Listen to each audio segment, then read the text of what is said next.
একজন মুসলিম হিসেবে আপনার এই প্রশ্নগুলির উত্তর জানা উচিত। দেখি আপনি কতটি প্রশ্নের উত্তর দিতে পারেন। ১। আল্লাহর ৯৯টি নামের মধ্যে আল ওয়াহিদের অর্থ কী?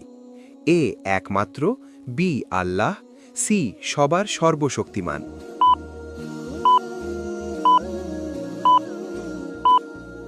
সঠিক উত্তরটি হল এ একমাত্র। ২। ইসলাম ধর্মের মূল বইটির নাম কি? হাদিস, তাফসির, কুরআন।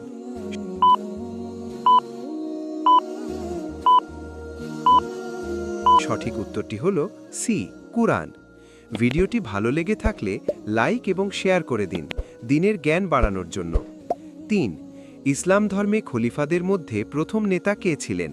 উমর রাজিয়াল্লাহু, আবু বকর রাজিয়াল্লাহু, উসমান রাজিয়াল্লাহু, আলী রাজিয়াল্লাহু।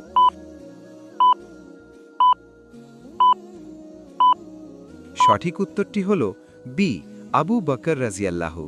৪। কোরআন কি ভাষায় নাজিল হয়েছে? আরবি, হিব্রু, ফার্সি।